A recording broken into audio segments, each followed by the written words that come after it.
key, keep it softly spoken, with no strings tying you to me. I'm happy in your company with no নমস্কার বন্ধুরা, emotion, 'cause my love Arpita food is কর্নার্সের আপনাদের সবাইকে জানাই স্বাগত। আমি আজকে যে রেসিপিটা করব সেটা হবে নিরামিষ তরকারি। তো এই নিরামিষ তরকারিটা করতে পারলে অপূর্ব স্বাদ লাগবে। তো আমার এখানে যা যা লাগছে, এখানে আমি নিয়েছি টুকরো করা আলু, এখানে দুটো ঝিঙা নিয়ে নিয়েছি, কুমড়ো, হাফ বেগুন নিয়েছি, ছোট সাইজের একটা গাজর নিয়েছি, সজনে ডাঁটা, আর অল্প পরিমাণ নিয়েছি আমি ভাড়ালি, এটাকে থোড়ো বলে, আর দুটো কাঁচা লঙ্কা আমি এখানে নিয়ে নিয়েছি। আর আমার এখানে মশলাটা করার জন্য আমার এখানে লাগছে গোটা ধনে, গোটা জিরে, শুকনো লঙ্কা, তেজপাতা, আর এখানে রয়েছে 5 ফোড়ন। তো আমি এই ধনে, জিরে আর শুকনো লঙ্কাটাকে শুকনো কড়াইতে ভেজে এটাকে ডাস্ট করে নেব। আর তেজপাতা আর এই 5 ফোড়নটাকে সোমবারের জন্য আমি রেখেছি। তো দেখতে থাকুন, ভীষণই একটা টেস্টি রেসিপি, যদি বানাতে পারেন তাহলে ভীষণই ভালো লাগবে। আমার এখানে কড়াইটা গরম হয়ে গেছে, এখানে আমি দিয়ে দেব শুকনো লঙ্কা, 3টে শুকনো লঙ্কা দিয়ে দেবো।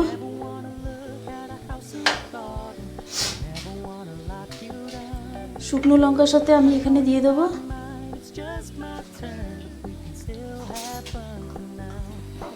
ধনেটা। আগে ধনেটা দিতে হবে, কারণ আগে জিরেটা দিলে পুড়ে যাবে। তো ধনেটা আগে আমাকে দিতে হবে। দিয়ে একটু নাড়াচাড়া করে নেব। যখন দেখবো এটা মোটামুটি ভাজা হয়ে এসছে, তখন আমি জিরেটা এখানে দিয়ে দেব। আগে জিরেটা কোনো মতেই দেওয়া যাবে না।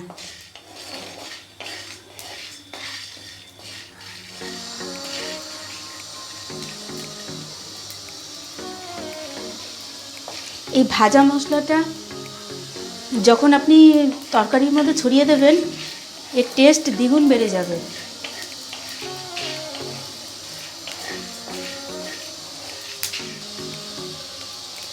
তো আমার এখানে ধনেটা মোটামুটি একটু ভাজা হয়ে গেছে। তো এখন আমি এখানে দিয়ে দেব এই জিরেটা। জিরেটা দিয়ে আমি এখানে নেড়ে চেড়ে নেব। এটা কিন্তু কন্টিনিউ নাড়তে হবে না, তো পুড়ে যাওয়ার সম্ভাবনা থাকবে।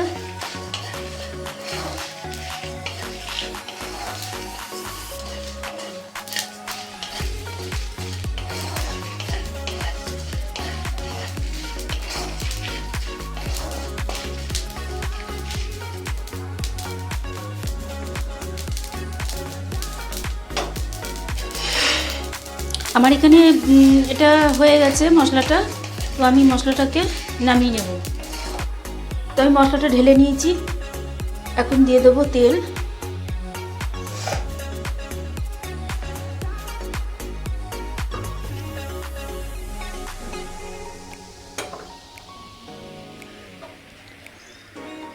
তেলের মধ্যে আমি এখানে তেলটা গরম হয়ে গেছে, এখানে দুটো তেজপাতা আমি ফোড়ন দিয়ে দিলাম। আর এখানে যে 5 ফোড়নটা রেখেছিলাম, সেই 5 ফোড়নটা এখানে দিয়ে দেব।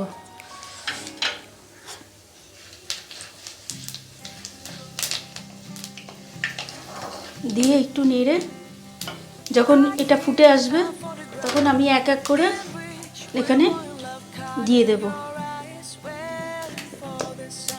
অনেকে এই সবজিগুলো একটা একটা করে ভেজে নেয়, কিন্তু আমি মনে করি তার কোনো প্রয়োজন নেই।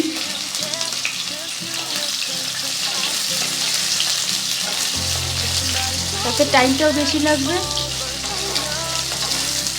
আর মশলাটা পরে কষিয়ে নিয়ে তারপরে ওই ভাজা সবজিগুলো দিতে হয়। কিন্তু আমি এখানে এক এক করে সবজিগুলো সব দিয়ে দেবো।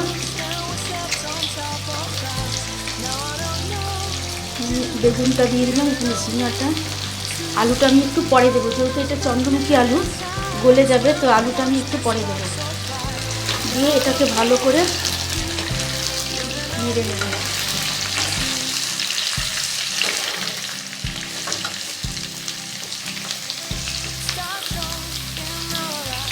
আর এখানে এই তরকারিটার মধ্যে একটুখানি ফোড়নের সময় একটুখানি আদা বাটা দিতে হতো, তো এখন দিলেও কোনো অসুবিধা নেই, তো আমি আদা বাটা এখানে দিয়ে দিলাম।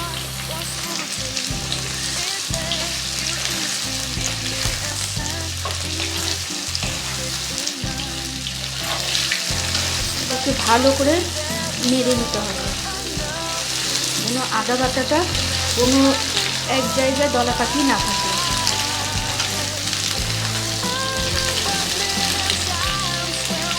তো এখন আমি এই তরকারিটাকে ঢেকে দেবো।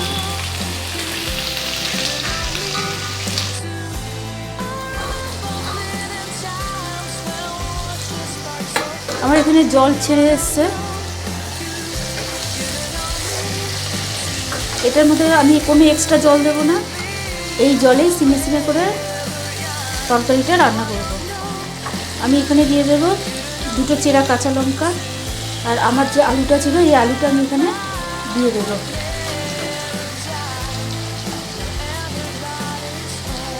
এরপর একটু হলুদ গুঁড়ো দিয়ে দেবো,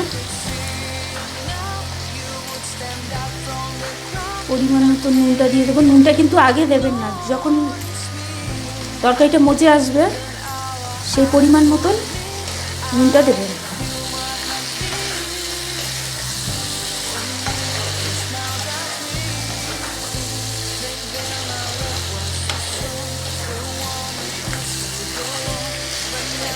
এটাকে অল্প আছে ঢেকে ঢেকে ঢেকে ঢেকে রান্না করতে হবে, যাতে এর জলেই এই তরকারিটা রান্না হয়ে যায়।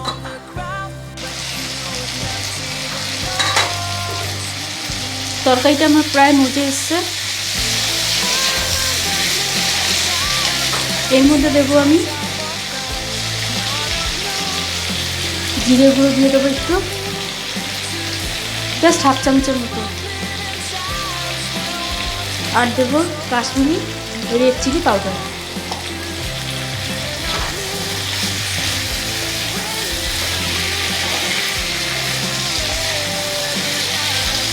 এটাকে ভালো করে নেড়ে নিতে হবে, নিয়ে আবার এটাকে ঢেকে দেবো, কারণ এই তরকারিটা যত সিমে করে ঢেকে ঢেকে রান্না করবেন তত খেতে টেস্টি হবে। তো আমি এই তরকারিটাকে আমি আবার ঢেকে দিলাম। তো আমার এখানে তরকারিটা মজে এসছে, তরকারির জলেই তরকারিটাকে আমি মজিয়ে দিলাম। এখন আমি দিয়ে দেব পরিমাণ মতন মিষ্টি, কারণ এই তরকারিতে মিষ্টিটা না হলে একদমই টেস্ট হবে না। মিষ্টিটা দিয়ে আমি এবার গ্যাসটাকে একটু বাড়িয়ে দেবো, দিয়ে তরকারিটাকে আমি ভালো করে নেড়ে নেব। পুরো তরকারিটা আমার মজে এসছে। আর আমি যে ধনে জিরে আর শুকনো লঙ্কা যে আমি গুঁড়ো করলাম, এই ভেজে নিলাম, এই যে গুঁড়োটা মিক্সিতে আমি এই গুঁড়োটা করে নিয়েছি, ঠিক আছে। এই গুঁড়োটা আমি নামানোর সময় ছড়িয়ে দেবো। আমি তরকারিটা আমি একটু ভালো করে নেড়ে চেড়ে নেব, যাতে মিষ্টিটা দিয়েছি মিষ্টিটা গলে যায়। তো আমার তরকারিটা প্রায় হয়ে এসছে, আমি এখন দিয়ে দেবো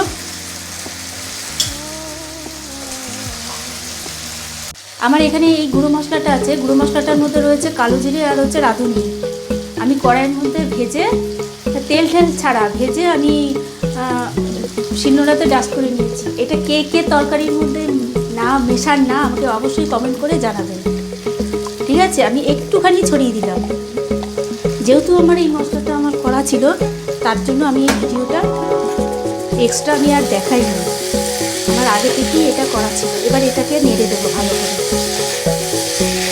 এটা অবশ্যই আমাকে কমেন্ট বক্সে জানাবেন যে এই আপনারা কে কে এই তরকারিটার মধ্যে মেশান না।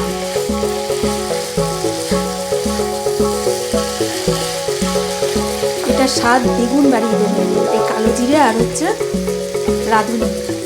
এরপরে আমি দিয়ে দেবো, আমি এখানে যেরকম 2টো কাঁচা লঙ্কা দিয়েছিলাম, আর আমার এই মশলাটা তৈরি করার জন্য আমার শুকনো লঙ্কা রয়েছে, সেই টেস্ট অনুযায়ী এবং ঝাল অনুযায়ী আমি মশলাটা এতটা দেবো না, একটুখানি জাস্ট ছড়িয়ে দেবো। হয়েছে, ঝালটা বেশি হয়ে যাবে। দিয়ে নেড়ে চেড়ে আমি গ্যাসটা বন্ধ করে দিয়ে আমি এটাকে 5 মিনিটের জন্য ঢেকে রেখে দেব। বন্ধুরা, এই রেসিপিটা তোমাদের কীরকম লাগলো অবশ্যই কমেন্ট বক্সে জানাবে। আর এই তরকারিটা যদি এইভাবে রান্না করা যায়, স্বাদটা তো দ্বিগুণ লাগবেই খেতে।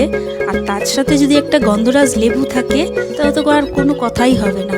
অবশ্যই কিন্তু কমেন্ট বক্সে জানাবে যে তোমরা যে এই কালো জিরে আর রাঁধুনিটা এই পাঁচ তরকারির মধ্যে অ্যাড করো কি না। তাহলে আজকে বিদায় নিচ্ছি। আর এই রেসিপিটা তোমরা বাড়িতে অবশ্যই ট্রাই করবে। নেক্সট ভিডিওতে দেখা হচ্ছে অন্য কোনো রেসিপির সাথে। ধন্যবাদ।